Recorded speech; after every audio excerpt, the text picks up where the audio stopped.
shove that up there a bit. Right, it is there, all right.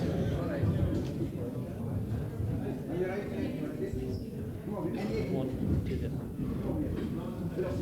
What about you? Look for the safe words. Go back, talk about the road, about the museum.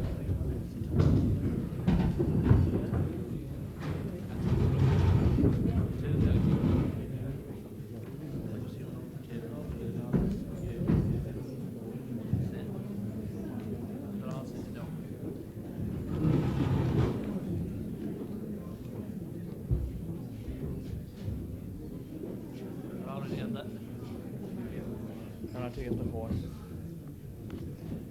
Reverend Cannon and our very many friends from far and wide, I want to welcome you all here this evening. On behalf of the Social Club, and in conjunction with the Historical Society and friends, I extend to you all a hearty Céad Míle Fáilte. Our purpose here tonight is to outline details of our forthcoming Butter Road Commemoration Week in. It is on from May the 1st to the 3rd, or 2nd, 3rd of May this year. The Butter Road from Castle Island to Cork is well known historically. To many people, it has of late been immortalised by radio and television documentaries. And of course, lately, we had a marvellous book, very well researched by our historian here, Jack Lane, which was launched last year. As many of you know, and many of you don't know, Oban, which is a very small community here, nestling under the Mushroom Mountain, but a very close-knit community. The community here has been more successful in maintaining Irish traditional links down through the years, very much so in traditional life and culture. Being about centreways between Cork and Killarney, adjacent to the Kerryman's Table, which was traditionally a meeting place of many people down through the years. For the travelling people from Cork to Killarney, it was a trading place. And when Jack launched the book, it was suggested we commemorate the 250th anniversary of the Butter Road. So we've decided on a number of events, beginning with the erection of a monument adjacent to the Kerryman's Table, which will be unveiled on Friday the 1st of May, Friday night, the 1st of May. And we'll have a reception afterwards in the country park adjacent to us. On Saturday night, we will have an 18th century banquet in the Duhallow Park Hotel, Cantor. People will see at that how the landlord dined at his table, and in contrast with the peasants' table. I know there are very many people who have looked into that, and there was such a huge contrast between both tables. On that night, we will reenact that at that banquet. And on the way in, our guests will be treated to medieval mead punch.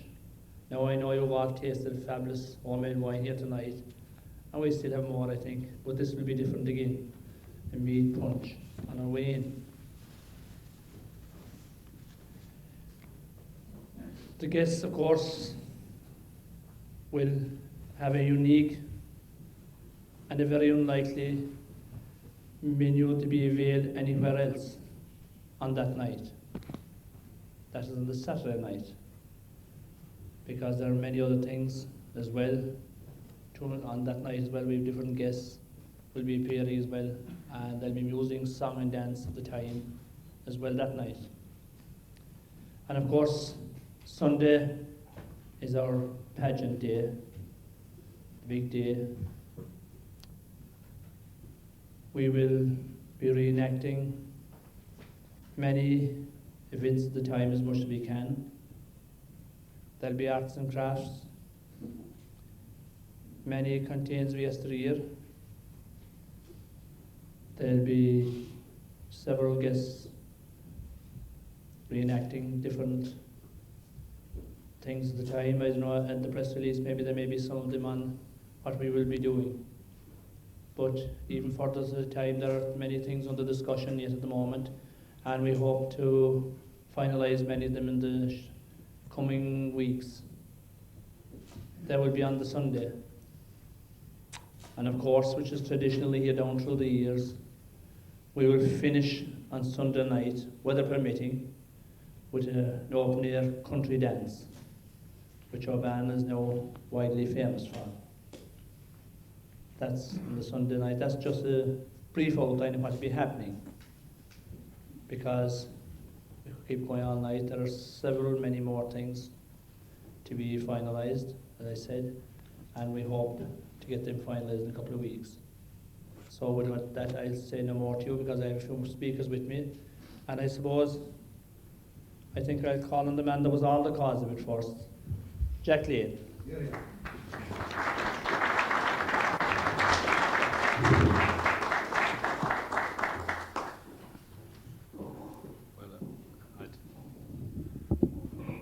I don't want to. I take credit for mentioning the ID to a few people here about a year ago, but that's all. All the work is down to the others. I mean, it reminds me of somebody. I forget who it was, but somebody was asked once, what was the secret of their success in some great achievement? And he said, well, it was 1% inspiration and 99% perspiration. Yeah. So all the perspiration has been done by these people. I've had maybe the 1% of, I mean, obviously I think it's marvellous that the people here have decided to do this. We have another big anniversary this year, as you probably know, 1798. Well, in one sense, we're beating them. We're going back 250 years. And it's a very unusual and I think unique type of celebration. We're celebrating a road, which is very unusual. But what I think we're doing is celebrating our history, really. The road symbolises that, and actually probably was maybe the single most important thing in the history, the social and economic history of this area, right from Cork to Killarney. It was our economic lifeline, which I think is not ours, but probably Cork City as well. Padre Gomadine, who was a great historian, he once said that butter made Cork. Probably a professor here will probably confirm that. We may not realise that, but for 100 years, butter was probably the biggest industry in Cork. They've had brewing and all wonderful other things, but actually this road contributed to making Cork City what it is. And I think it made things like Mill Street. If you look at Mill Street, in many ways, you know, Mill Street High Street is part of the road, it goes right through it. And the town in many ways developed as houses and shops and pubs along the road. If you look at it, it's one long narrow street. So apart from making, I think, our life as well, I think it made, it really is the source of our existence almost, I think, for the past 250 years. And there's nothing dramatic about it. We're not celebrating some kind of great dramatic political event like '98, but we're celebrating, I think, something very real, something really important. And I hope that others elsewhere in the country might follow that and pick on things, not the usual type of things, but pick on things that are just as important and celebrate them. And I think that one of the things that strikes me is how, and I've been trying to figure it out myself, why are so many people sort of attracted to the road as a thing? I mean, in a way you think it's just a bloody road, what more is there? But I think the road has such a kind of a human history. Even from the very beginning, the fellow who built it, as I try to explain in the book, it probably killed him. Murphy from Castle Island. He probably ended up in jail and died because of it. We all know of the people who travelled it. Everybody who ever existed around here travelled the road. the bad and the good, the hard-working farmers, the highwaymen who robbed them. I mean, everybody, visitors from abroad, every local. You know, it's got a great human dimension that not many, it's not anonymous, it's not like a great highway or anything like that. It's manageable, it's understandable from beginning to end, and there's a sort of kind of a romance to it that just won't die, I think, even though you won't, unfortunately now in some maps, you won't even find it. But even in Cork City, when we went to see the Lord Mayor and we mentioned it to him, he went ecstatic. He said, oh my God, I was born under, he said, my grandmother never left me alone about the butter exchange and all that.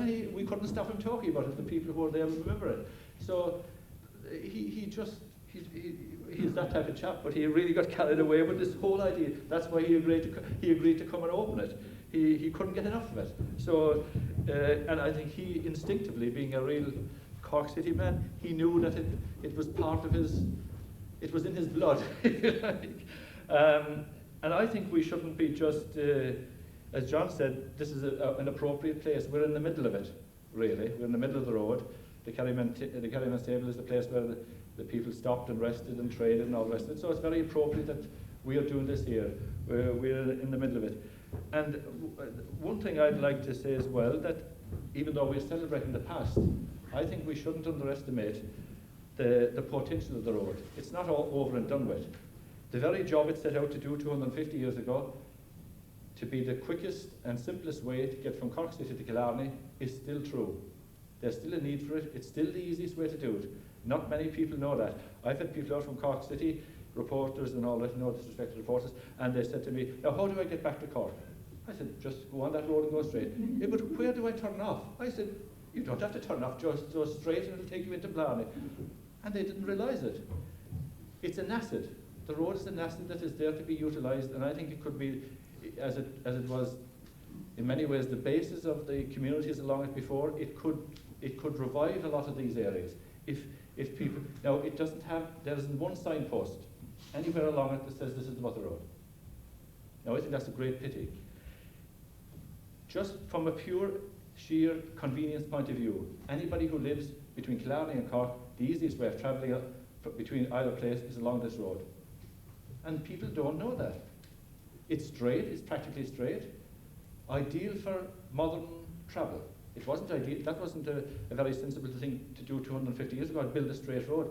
But it turns out to be, you know, as somebody here said, Dennis Kelleher, if you're travelling, who uses it regularly, if you travel, you'll never find yourself behind a big 10-ton truck. You'll get there quick. You'll go into Cork in 20 or 25 minutes. You'll avoid all the traffic that if you go any other way. So the road is an asset. It's got a future. It's there. When you see that, when I was young, a place known as Bill Pad's Place is now attracting 80,000 people a year, it shows we must appreciate our assets. A side of Mushroom Mountain has turned out to be that type of asset because of Jerry Sheehan realised that. And it's giving employment and it's attracting people. A side of Mushroom Mountain that I didn't look twice at when I was growing up. And now it's one of the attractions in the country. That he utilised an asset. I think we have a marvellous asset in this road, not us, but all the people along it, that should be utilised. I think the County Council should appreciate its value. If they're trying to ease the traffic on other roads, they should encourage this road. And it annoys me when I look at some maps, tourist maps, and it's not even on it. The straight road is not on it. Now that's just for us, but for tourists, again, it's very funny. The same thing applies. 250 years ago, what people came to see was Blarney Castle and the lakes of Killarney. And what was where did they come to today? If you ever go to Blarney Castle in the summer, thousands of Americans every day. Where did they go next? Killarney. Why don't they come along this road? Let it be the beginning of the Ring of Kerry. There's a lot more on the road today than there was 250 years ago to see. There's the country park. If the council showed where the 10-mile house was, showed where the turnpikes were, when this monument goes up, and if its history was sold, it would be a tourist attraction in itself. The view from the top of Toker is as good a view as you'll get anywhere in the south of Ireland.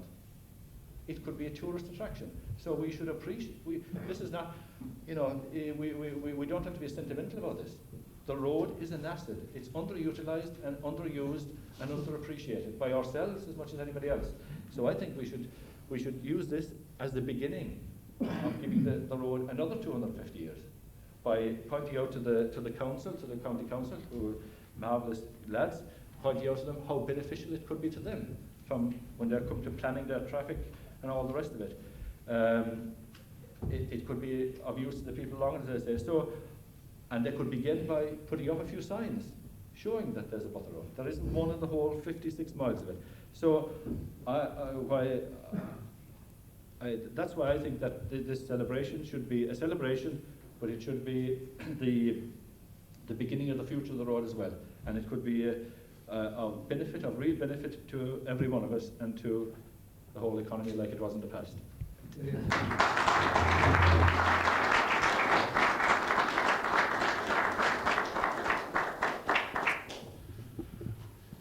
Always when you always start something new, it is amazing how many new friends you'll make along the line. And my next speaker, just by chance, the day of the launch of Jack's book, I do believe he bought his paper, not in his usual shop, and he was fortunate enough to get the North Cork, which of course contained about the launch of Jack's book, thanks to our local journalist, John Tarrant, I suppose, that put it on it.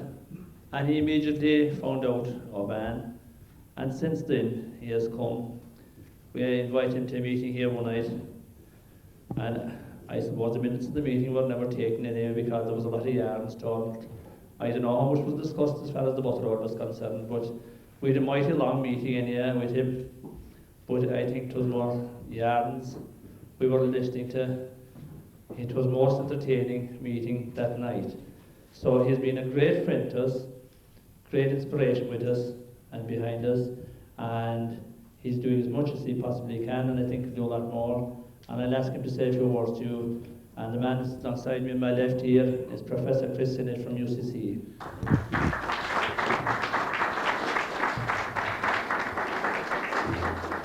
Thank you very much, Mr. Chairman, ladies and gentlemen. As he said, I'm here due to a whole series of accidents. I'm basically an engineer, a food engineer in UCC, and for some strange reason about 8 years ago, somebody in the Firkin Crane committee it involves Cork Corporation and many others, got the idea that it would be very interesting to set up a museum on the history of butter in the old butter market buildings in Shandon in Cork. Now, he had about 6 other UCC professors to pick from in the food science faculty, and for some strange reason he landed on my desk one morning. And he asked me to do it, and I knew very little about history. History as a subject in my youth, I hated its guts, and I got rid of it as soon as I could. But anyway, as a result of that, I put a fair bit of work into organising a series of display sections in a museum. And it speedily became apparent that I hadn't the time to finish it, neither had I the money, and fortunately, the man who stuck me with the job originally knew Tony O'Reilly. So in due course, we extracted, and I must say it was willingly given, about 250,000 quid out of Tony O'Reilly to build this museum and to equip it. And it was formally opened last year. Now, as part of my wanderings around the country, and I wandered a lot of places looking at museums and looking at various features connected with butter, I travelled the Butter Road, and then last year, as I said, by buying my paper in the wrong place, I found out about this session here. So I came over the Butter Road that night. On the way up, I hit every pothole I'd say that is on it, and found on the way down it was a lot more respectable. So I enjoyed that session. I had a chat with the people here at the time, and I pointed out that the butter roads of Munster, of Cork and Kerry, would be part of the exhibition in the museum. And indeed it is, there is a section on that. But in addition to the Butter Road,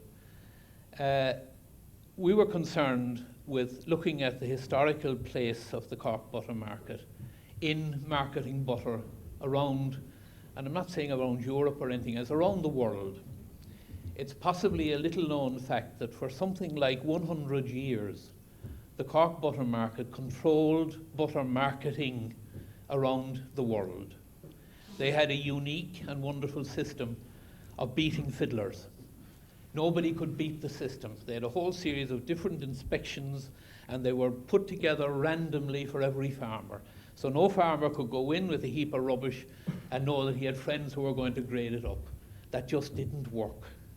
And the result was, if you bought Cork butter, any of its, I think it was 6 grades, anywhere around the world, you knew the standard of butter you were going to get.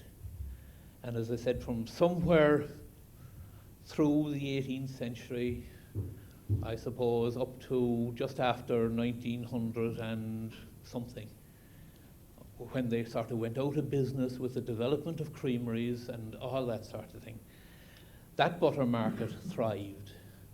It made an awful lot of money, I suspect, for the farmers who managed to get their produce a hell of a long way to the market. And it also made a hell of a lot of money for the butter merchants of Cork. And these were the people who built their big houses in Montenotte and down into Blackrock and along these places. And a number of those families are still thriving in Cork today. So the whole area around the butter market and Shandon was geared to servicing the farmers who came in with their produce on their head, under their arms, on horses, on donkeys, whatever the heck way they came.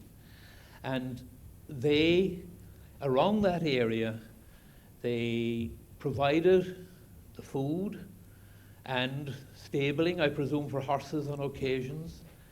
They got their whack out of the butter price. And it was a unique situation around Shandon. Lots of other things developed as well down into Blackpool. There was an awful lot of hides tanned down around there, and a lot of aspects of the beef industry went on around there. And the whole area thrived. And as I said, it went for something like 100 odd years. There's been an awful lot written about the butter market, and we're fortunate in that practically all its records are still extant.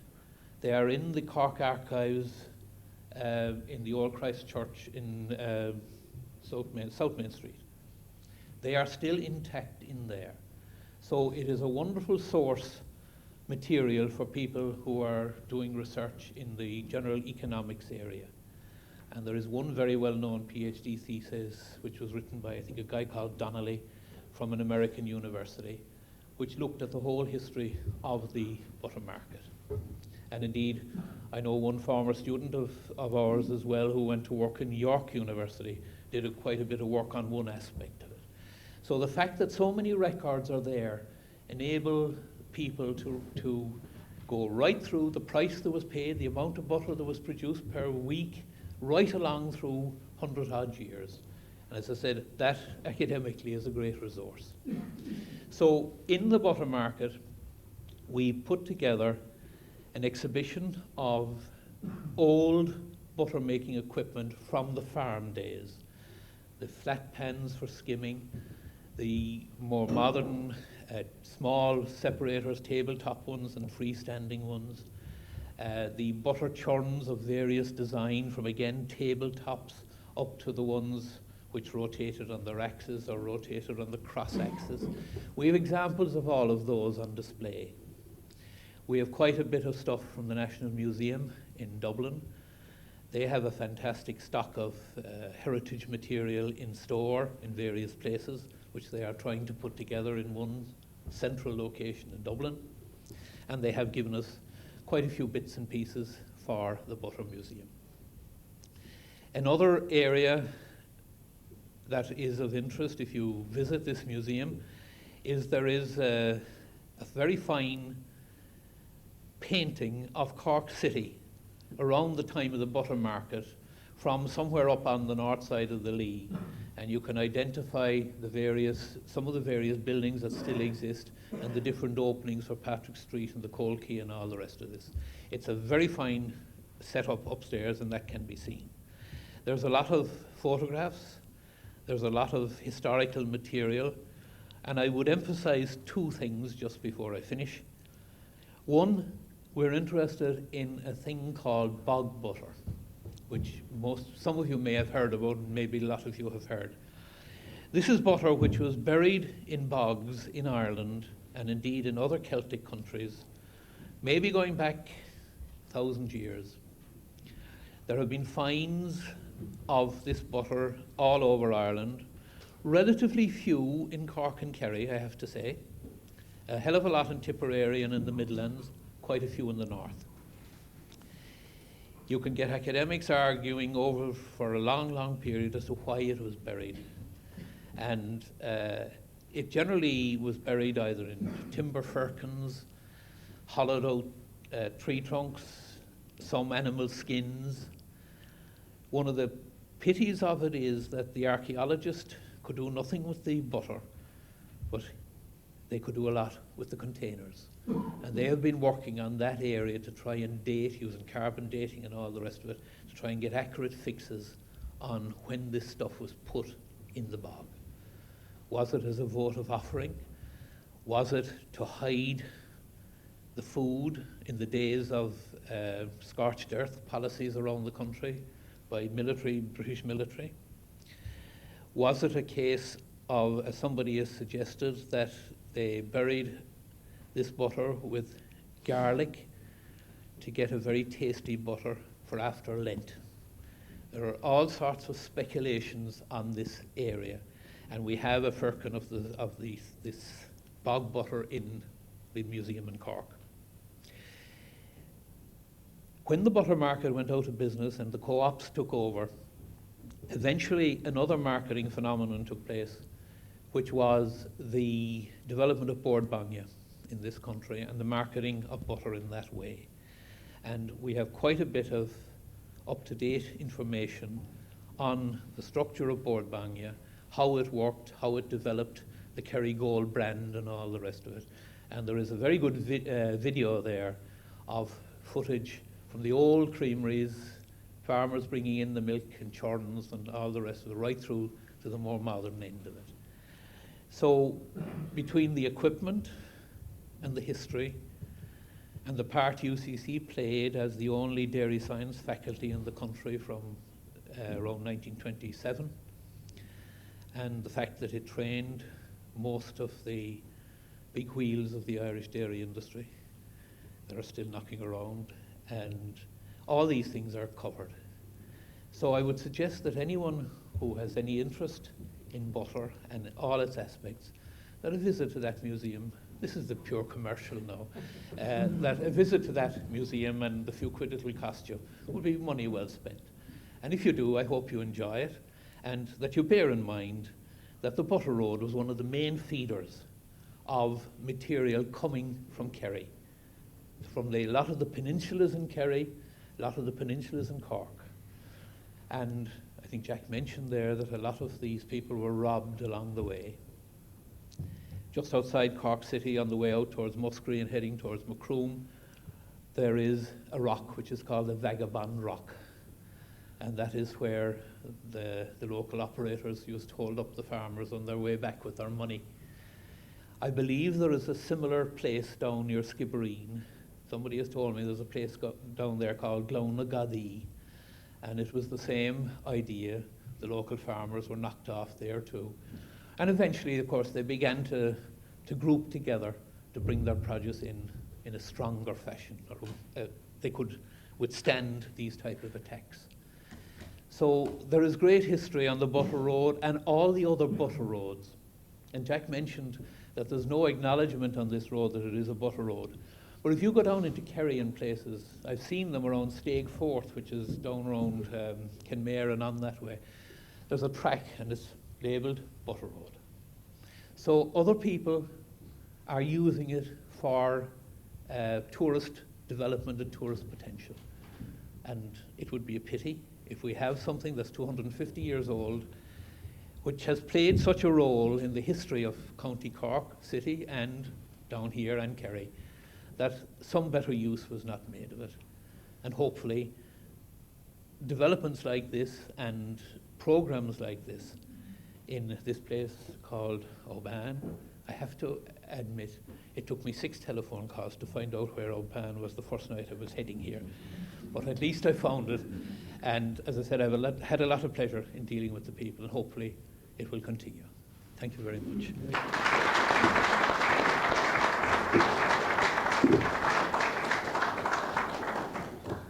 Thank you, Professor Simmons. Maybe we might have a few questions from some of you that I might be able to answer, because these are very well versed. Well, we have them here anyway, we can throw a few questions to them.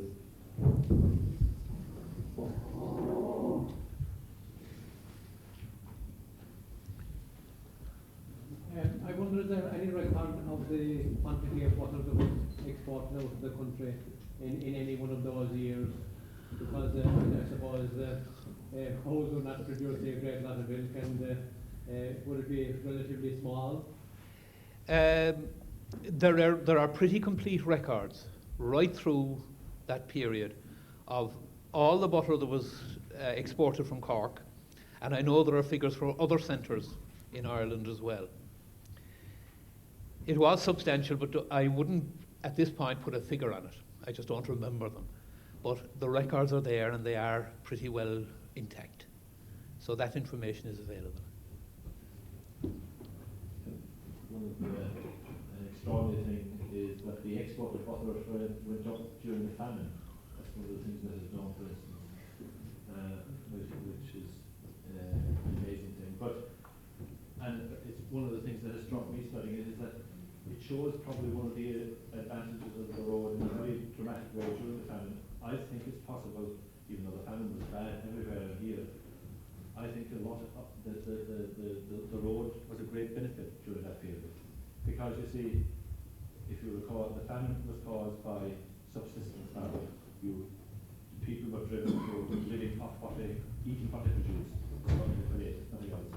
But along here, where you had this facility like a road and a market in Cork, a lot of people, I think, had more than enough to survive, because they were trading in something.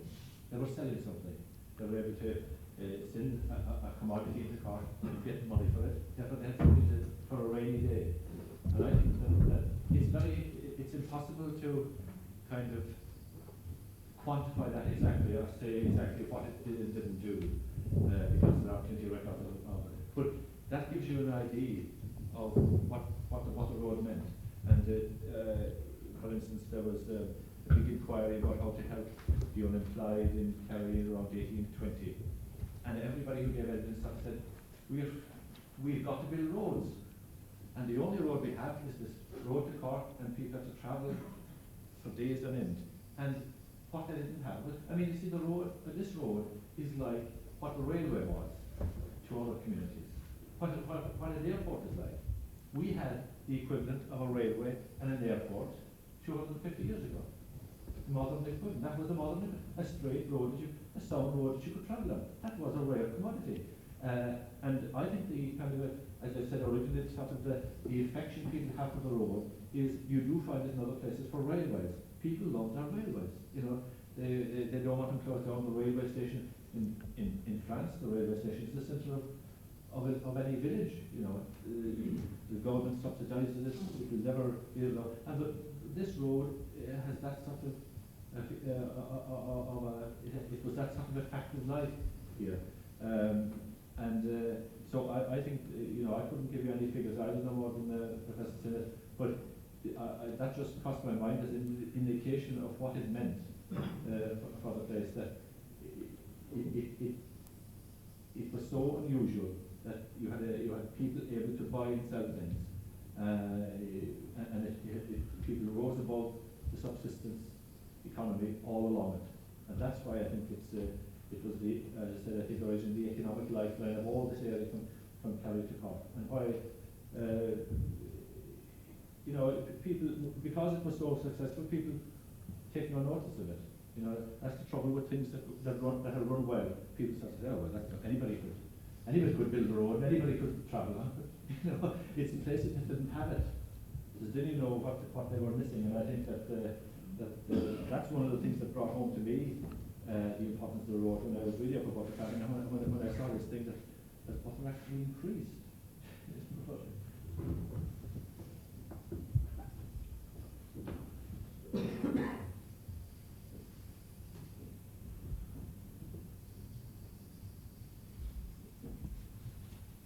Any more questions?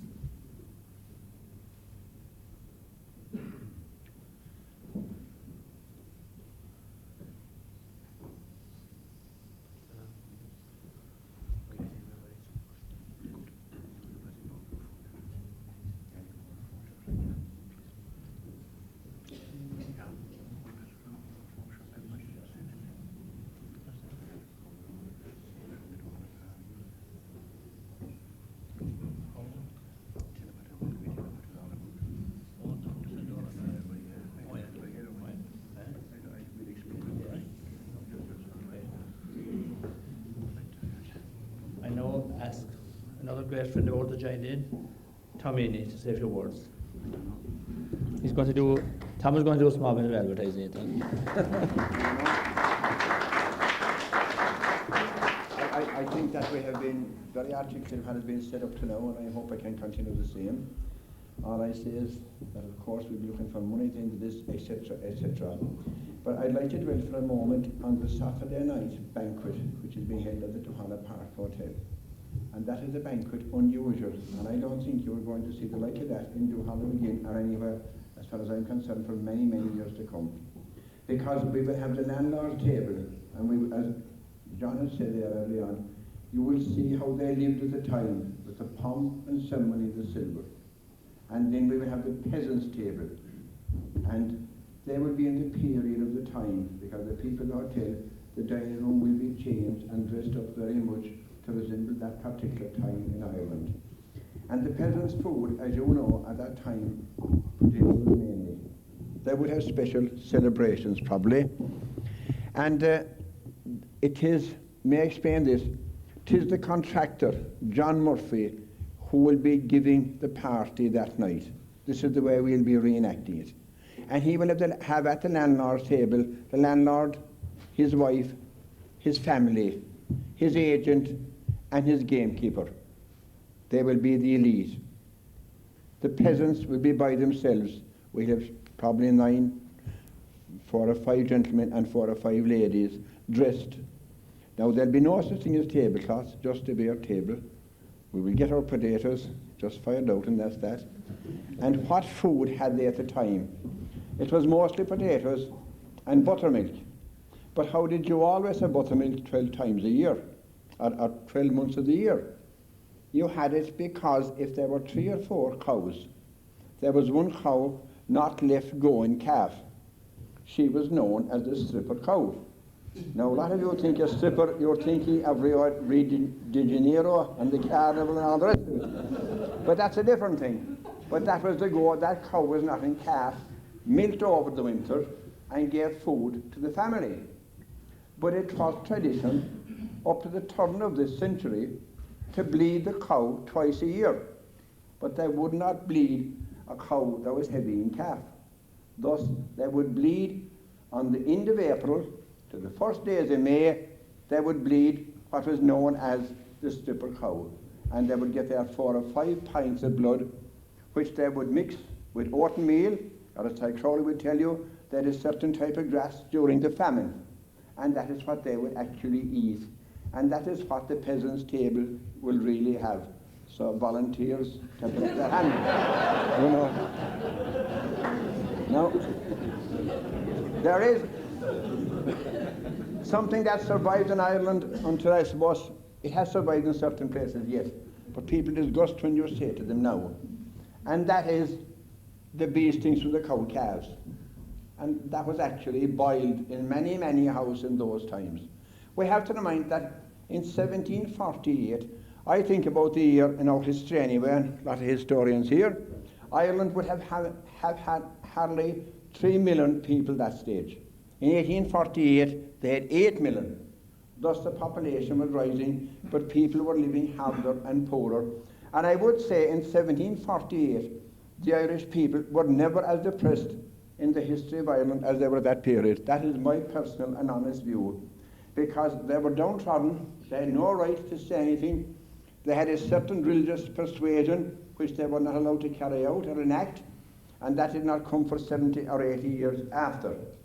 But it was quite common at that stage to, when a cow would calve, and that is the bee stings.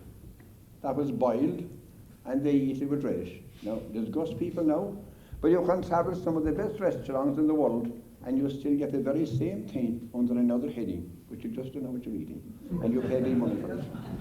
You know, I'm bringing all that about, but that is what we are hoping to reenact at that special banquet.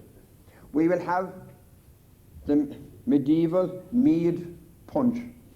Now, I don't think any of you went to social yet and drank that. We will have our own particular type of wines, and we will have a pageantry as well. Now, all of this is going to cost us a lot of money. The pageant here on Sunday, what is it all about? It will be going way back and reenacting what they were doing in Ireland many, many years ago. Donny there will be on the flail, the thrashing with the flail. We will have the haymaking. There'll be somebody salting a pig. There'll be somebody taking the goods to Cork, what they brought home at the time.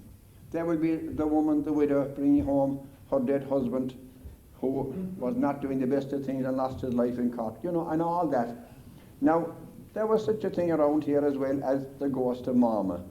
That is proving hard to enact in life, but it's part of the tradition of this area, and that is what we are really setting out to do. There are many other things for that day as well. We may have the tug of wars, I don't know, but I think it is rural Ireland, really rural Ireland. And when I say rural Ireland, I mean the towns of rural Ireland as well. And we should really back each other up. I was glad Professor Sinnott told me where they got the money in Cork from Tony O'Reilly. Because he is one man that we must get his home address immediately and write to him. Because we will want a lot of sponsorship. There's no doubt about that. Now, we are putting up the monument, and Quilta are most helpful to us, Cork County Council, right across from the Kerryman's table.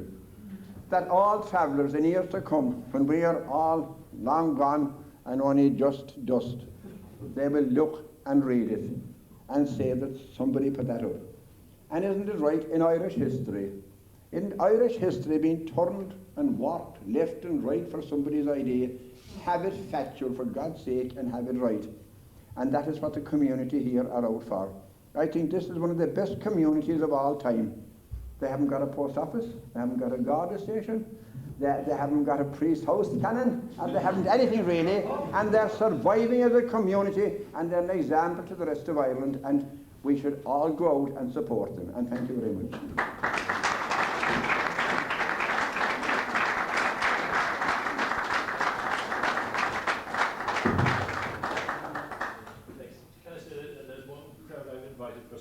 They're not from any small town, they're actually from the city. The one great inheritance of the Butler Exchange is a band, the Butler Exchange Band. And Martin's little outfit, they get all the youngsters from that side of the city, and they train them up to be classical musicians. And I've seen it a few times, it's so funny that some of the boys, they look pretty rough. they get them and they train them. So I've invited them to come along for the Sunday afternoon. I think they've been up to the country park a few times, but that also gives you an idea of what the Butler Exchange gave rise to. It wasn't just a money-making thing. The workers there set up a classical band, and it's continued on. So they're the one. That's one direct inheritance of the Butler Exchange that we had from Cork on that day. And it's known as the Butler. The Butler. Yeah. So the Chair, there is one thing I want to say here. Jack, you were talking about tourism a while ago. Well, I feel that Oban is absolutely beautiful, and there's some beautiful walks around the place. But give another 4 or 5 years, and you won't be able to see the place because of forestation. Quilter and the private companies that actually plant these forestries are going to destroy Knocknaquilla right over the road over by the foot of Mushra and all that area along. St. John's Well has been destroyed by Quilter. But in 1978, I remember we up to St. John's Well, and you could see the whole of the hollow right over into Castle Island. Now that's gone. And I believe like that, coming from, we'd say, the Upper Liscahan Road, over by, we'd say, the Golan, the Knocknaquilla Stone Circle, and over by the foot of Mushra, overlooking the Millstreet Country Park, and down into the hollow, Boherbui, up into Loyer and all that area. That would be gone in another few years. It would be completely gone. And I find it extremely irritating that they are allowed to do that. They are breaking the law in every way, and they are destroying, we say, everybody is right to be able to look at that view. My grandchildren won't even see it. That forestry will be there. I think it's appalling. Well, it's funny you should mention that, because I was talking to the professor beforehand about that, and I mean, it's one of the horrors I have. I mean, to see I was watching a program on RT, was it last night? The farm program, and there was some farmer saying, well, I think I've planted the place. There's nothing more left to do. I thought, Jesus, I hope to God that's not the typical view. And I take your point about Keetle, but I mean, the trouble is, I think Keetle are probably not the worst enemy. I think it's a lot of people are giving up the ghost, and I think this is what's so good about a place like here. People around here aren't giving up the ghost. Where I think part of this is that that the community, we're determined to make the community survive, doing not ruining the thing. And I mean, I think the example we have up there with the country park is a great example of the way a place like that and other people would think all is fit for its planting.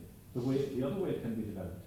That is something we should use, and that should be the future. I quite agree with you. I mean, I have a horror of the place of the countryside being planted. I think it's dreadful. But I think we have. I think like a lot of things, we shouldn't mix up cause and effect. The people or the organisation or the government who might encourage it are not the enemy always. It's what gave rise to people thinking that is an alternative. That's the dreadful thing. And I think it's right that we should react against it. I mean, the unfortunate thing is that I'm not a farmer and I'm not an economist or anything like that, but it's a dreadful situation if farmers end up thinking that they'll make as much money or planting the places they will out of anything else. And unfortunately, that's the way it seems to be striking a lot from what I'm not objecting to forestation, but what I'm talking about is that it should be planned more carefully. We'll say, for instance, now, if you walk along the road, they're actually after planting up right through the road. They're not giving no consideration for the walker, or we'll say for the cyclist or the person driving the car. And I remember about 15 years ago on the Late Late Show, Professor David Bellamy, he was speaking on that particular subject, and he warned us not to go down the same road as they went down in Scotland. Here we are now. We'll be driving in tunnels very shortly. And that view up there is one of the most spectacular views you'll find anywhere in Ireland. And give and take another few years, and that view will be gone to everybody. Everybody, and it's a pity. There's something that it should be, come from this meeting anyway, that should be pushed out. Well, I think, I'd only elaborate what I said originally, is we should appreciate the assets we have in something like a road. It's there to be used in a pure economic sense for everybody around it, like it has been. But when it comes to insofar as we have to look at tourists, which I think is a bit unfortunate that you have to look at tourists always as a basis for your economy, but they're valuable and they're bringing money. And that for that reason alone, we should develop the road rather than any other means of, that should be one thing that we should make a point of developing, and if you develop that, then you will say, it'll follow logically, you can't plant it all around and ruin it. So the road in itself is a great asset that should be developed and appreciated, and I think we should promote it like hell. And if you get people travelling along it, that will then generate, because in the olden days, I think as the professor said, all these butter roads, this one, the other, butter was, in many ways, was just the basis. That led on to, there was plenty she beans, the signal for the person doing everybody, there was plenty private enterprise, and the signal apparently was if there was drink for sale was to have an empty bottle on top of the chimney. That was the thing, you could call into that house You know, so I presume, you know, police came along and said, well, that's only an empty bottle, you know, but everybody knew what it meant. There were staging houses. People had, you know, places that you had to keep cattle overnight, so people had pounds and all the rest of it, and sort of places to stay. So if you get people travelling around a place, prosperity is people. I mean, if you've got people coming anywhere, they'll bring money, they'll bring activity, they'll bring other ideas. So I think the main thing that we should go here is get people travelling that road. It makes sense for them to travel it. Anybody within, as I say, that whole radius of from Cork City to Killarney and from the back, it makes perfect sense to travel that road regularly to do your business.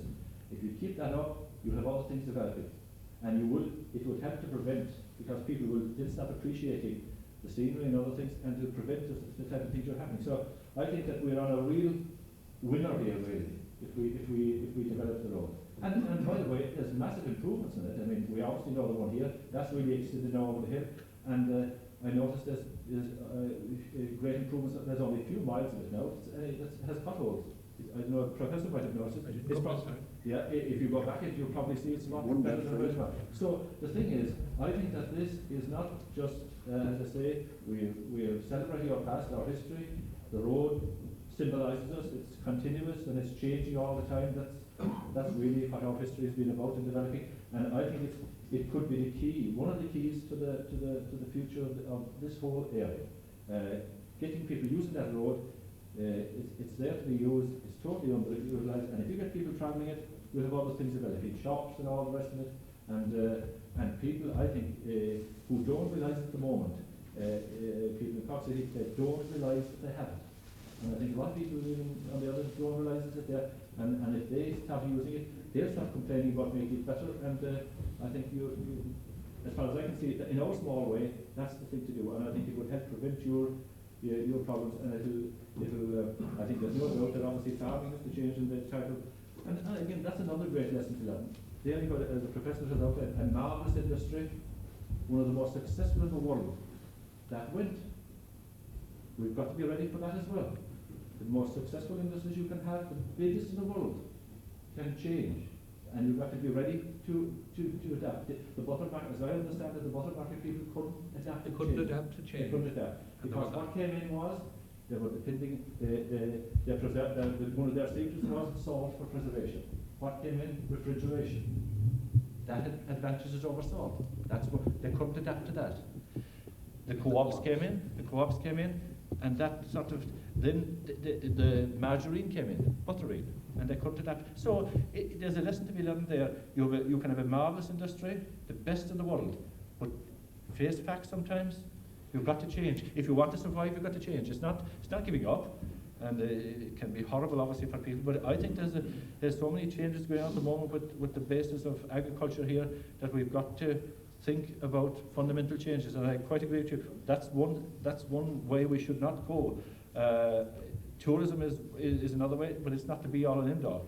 But I think that's all I can think of anyway. This is one thing we can develop, and it can lead on to other things. And I think by celebrating this thing in May, we're not just doing it for the sake of doing it.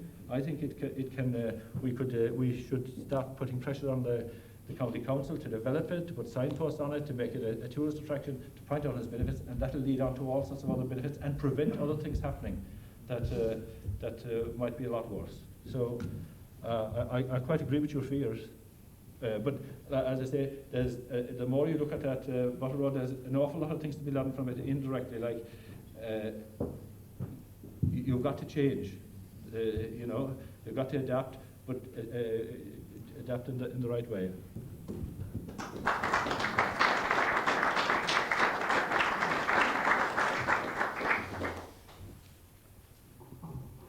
Any more questions from the audience?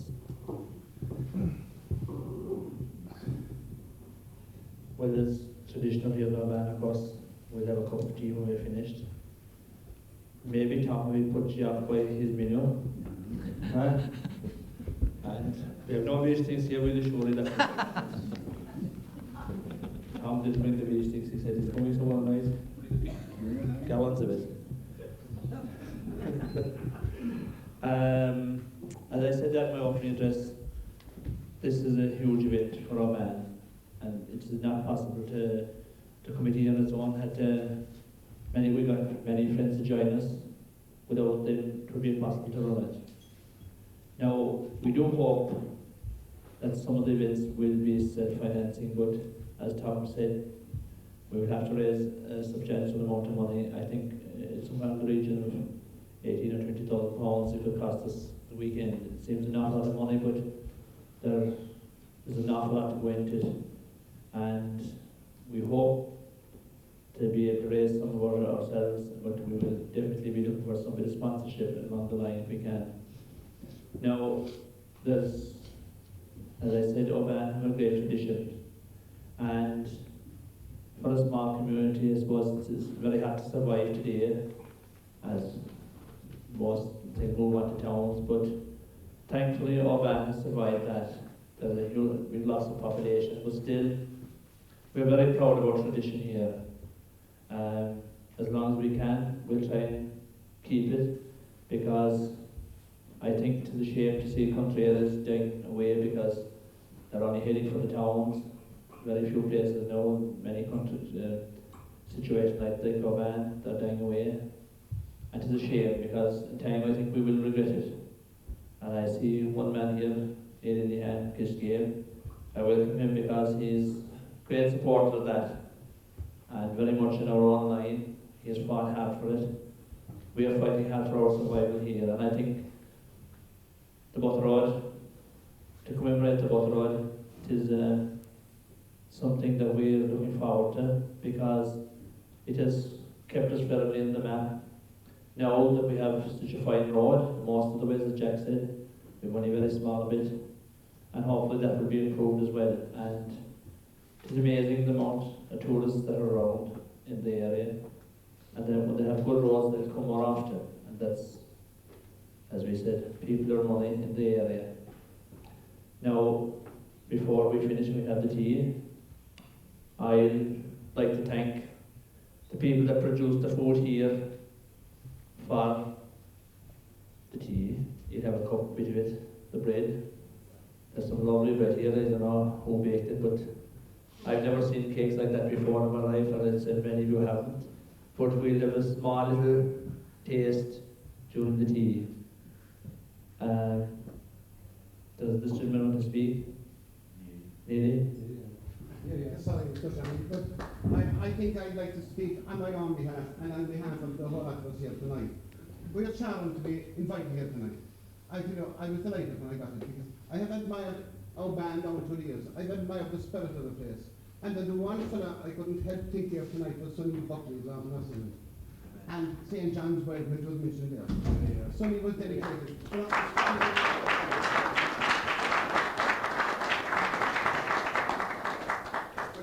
Years I have seen our band Historical Society, I have seen the step dancing going on here, I've seen the annual pageant, they have their field there, whatever it is every year. But the spirit is there. This is what we are looking for. And we have it in a lot of places around the country. Now, when Anthony was talking about the forestry and things while ago, this whole layer of despondency is creeping in a share of places. But it's up to every one of us to make sure that they'll forget this despondency, to make sure that we advertise that we have something very special.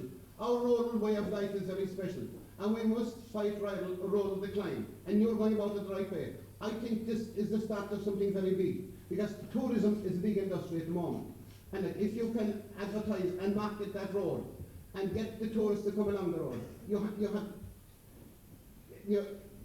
have an industry of its own, because you'll have guest houses building there along the way, you'll have fellas buying souvenirs, they'll be camping out. There'll be a spin-off for everyone in the whole thing. I think that the future lies in this. We have to think of alternative things to do, and this is a very positive thing. I think that if you have any fundraising functions, we do everything in our power to try and fundraise for it and do whatever we can for it.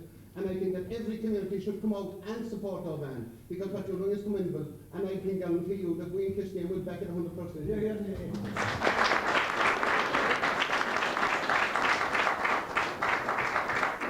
Thanks, David, for pointing that.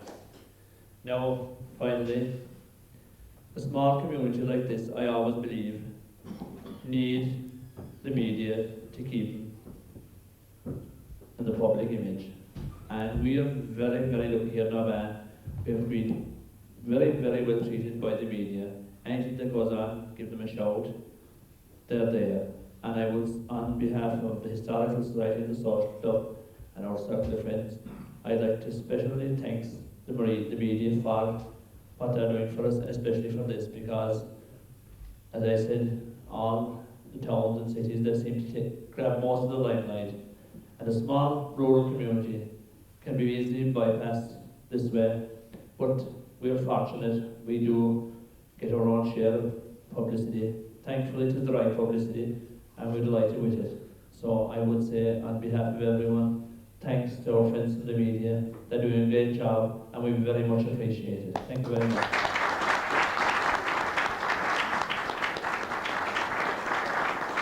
So, and having that said, I'd like to thank each and every one of you for coming tonight. I hope you enjoyed the wine. I hope you have no ill effects. And I do hope that the Gardaí won't be around anywhere on your way home. There's no police station there. No, not the station of But I think I'd like to thank, I wanted the gentleman that produced the wine, but he was very willing to sit down a good lash with us. He said not to be shocked at all. He said it more than that. But maybe he was anxious to promote sales, so thanks to him. He's not here, but he's a great friend of ours. So thanks to everyone that prepared everything for tonight, because all these things don't just happen, as you all know. Somebody has to do it, and ladies and the gentlemen have done everything. And as I said, there's food here in front.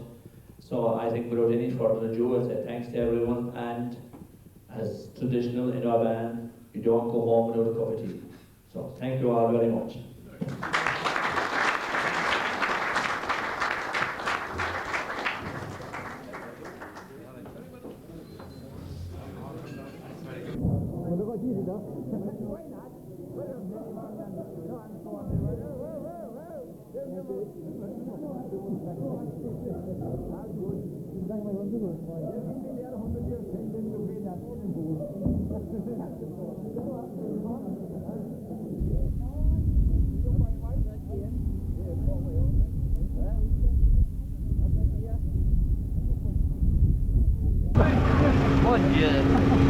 Chào khoe anh dùng rồi.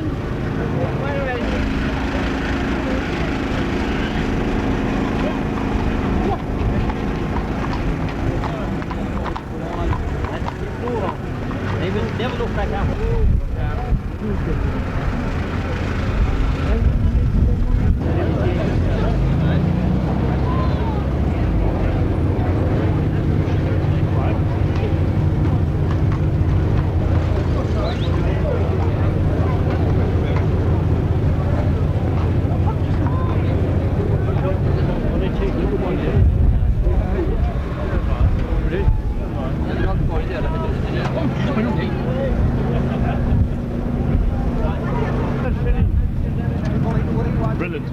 Going well. She couldn't be going there. You're going to collect from there and bring you out to see her. From Saturday evening. I'll bring you out to see her. I've seen him and we have one. Are you walking with the right in you? I know he's no luck.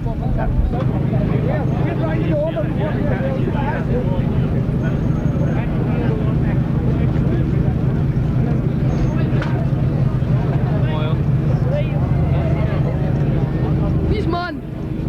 Boah.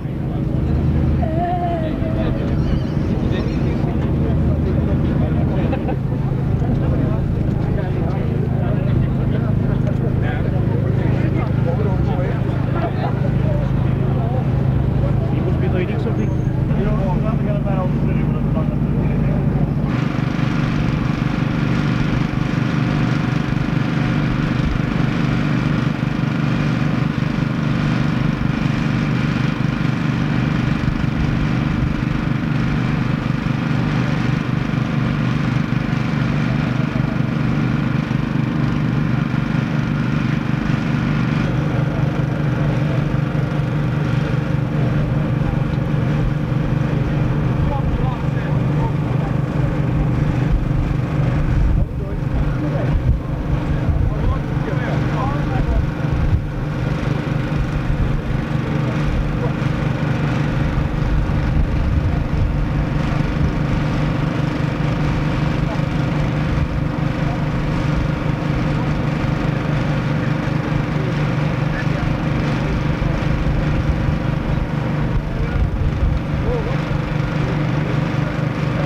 Stop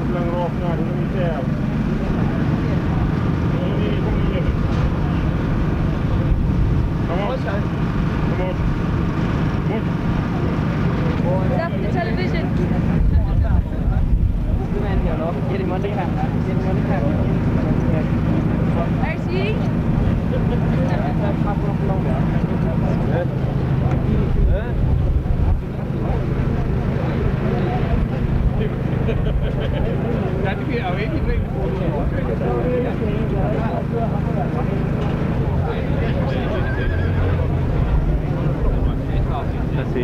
That's a rare sight now, isn't it?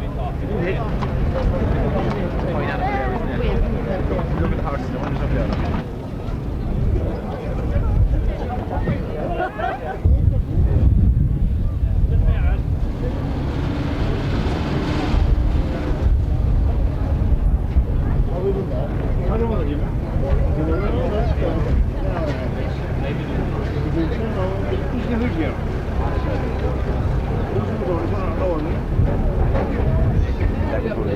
Put me on the camera, yeah.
What channel that we on now?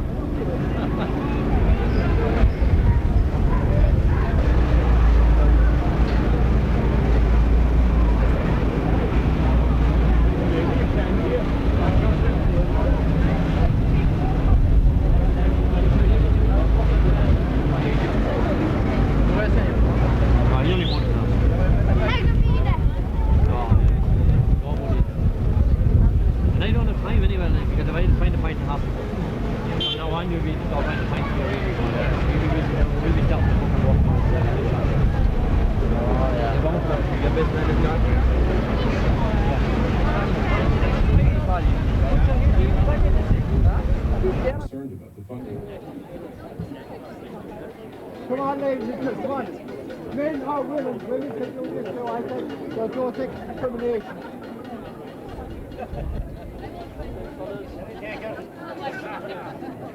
Come along. Come along and have a go. Let's see a couple, let's see a few.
minute time.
can just move up and you can continue in just a moment. And no, and I'll do it after this. Yeah, just before I do it now, I just continue to walk up here and I'm looking at the actual butter road itself. That's right, that's like that, that's and, right.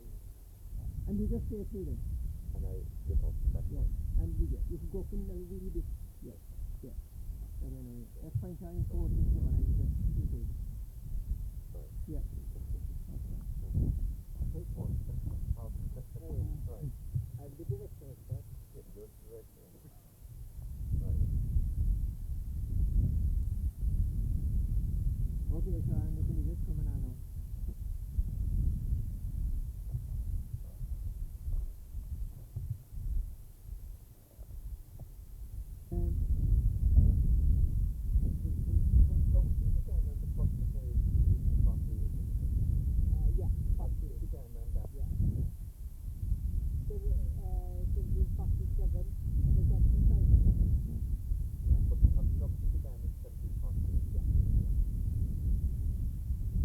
Okay, so we can walk away then.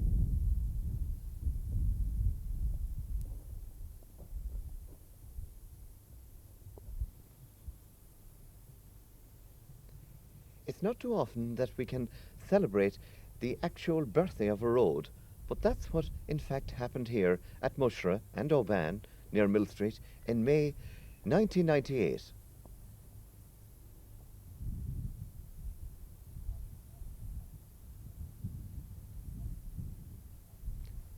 Historian Jack Lane, a native of Oban, has dedicated much of his time over the years in wonderful research of the history of Oban and Mushra, and in particular of the famous Cork-Kerry Butter Road.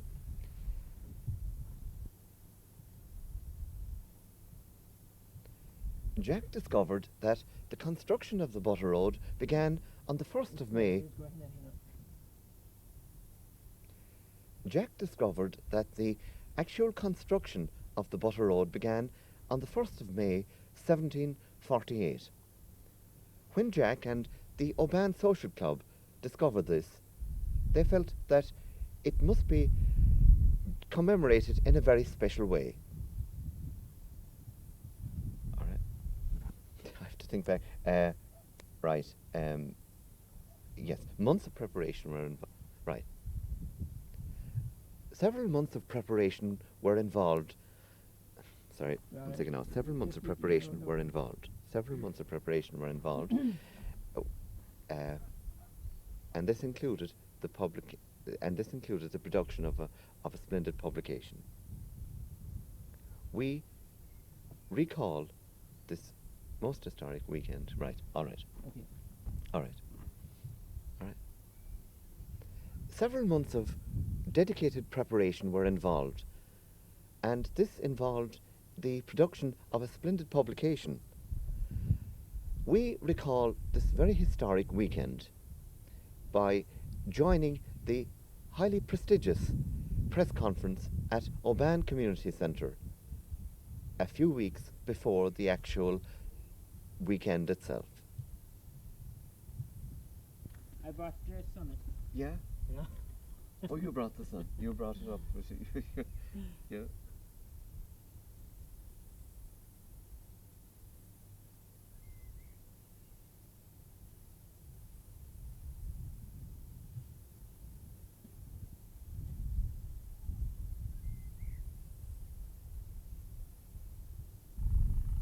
Okay, sure. Right. Anytime at all now you can. Right. Up small bit further, yeah. Right. Yeah. Right. It's not too often that we can celebrate the actual birthday of a road, but that is exactly what happened here in the Mushra and Oban area near Mill Street in May 1998. When historian Jack Lane, a native of Oban, discovered that the construction of the road began in 1748, it was felt, especially by the Oban Social Club, that this should be marked in a very special way. And this certainly happened in a most magnificent and unforgettable weekend. Sorry. No, you press wrong. It's not too often that we can celebrate the actual birthday of a road, but here we are at Mushra on the Cork-Kerry Butter Road, looking at a very impressive commemorative plaque to the very famous Cork-Kerry Butter Road. Right. Yeah. It's not... Right. Right. 3, 2... Right. Is that all right? Is it? Can if I move it to that side? Better. Yeah. Don't worry, then, granddaughter. We're doing the opening sequence of the granddad. All right. Would that be better? Is it? Yes, I know time to see. Right. Right, okay. It's not too often that we can actually celebrate the birthday of a road, but this is exactly what happened here in the Oban Mushra area of Mill Street. Here we are on the actual Cork-Kerry Butter Road, and I'm very near a very impressive plaque which was unveiled to celebrate the 250th anniversary of the 250th birthday of this renowned road.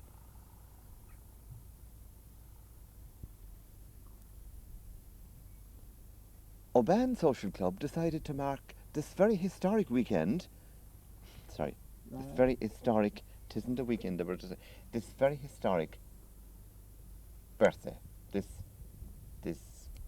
very historic, this very historic birthday, or this, right, all right. Tell me when now, Dan. Okay, sure, all right. you find out. Oban Social Club decided to mark this very important event by commemorating... It's not too often that we can celebrate the actual... Sorry. Right. It's not too often that we can celebrate the actual birthday of a road, but that is exactly what happened here in the Oban Mushra area of Mill Street in May 1998. Here we are on the actual Butter Road itself, and I'm very near the very impressive plaque which was unveiled to commemorate the 250th birthday, or the anniversary, of the construction of the renowned Cork-Kerry Butter Road.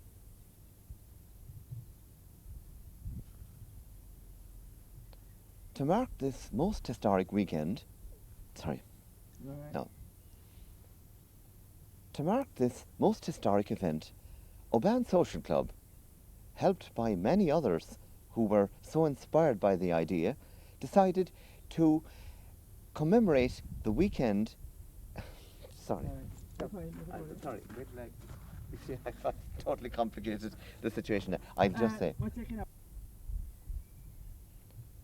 Oban Social Club decided to mark this very historic occasion. Right. Oban Social Club decided to mark this very... Sorry, we'll try it again now. Right. Oban Social Club... Sorry, one second. Okay, I know, yeah, it's all Hold right. on a minute now. Dear God, isn't it amazing? It's well that I haven't to read the news. Right, Grant, 1 second now. Right, 1 second. This has to be serious now. Yeah, you're all right. 1 second. 1 second now. Up the top now. Right. Yeah, no, you're perfect there again. Right, start, fine. 1 second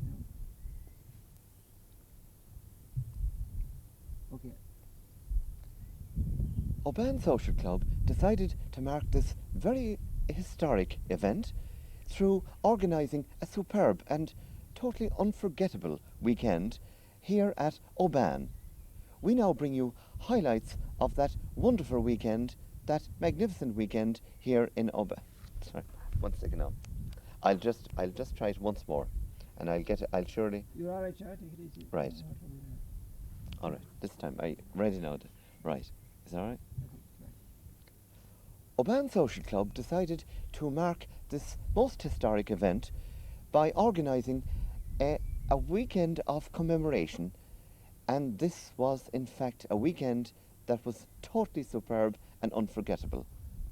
We're now going to bring you highlights of that very special weekend, which was held from the 1st to the 3rd of May 1998.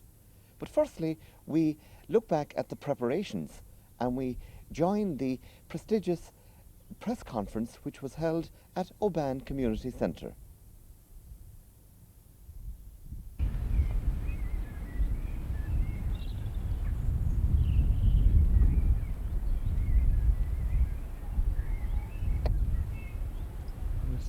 Yeah, I'm. Yeah. Right. Sorry. Oh, sorry, Jen. I didn't realise you were starting off. I'm sorry.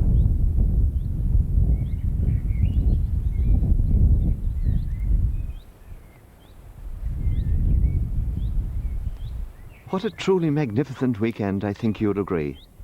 We hope we have given you some insight into the importance of the renowned Cork-Kerry Butter Road.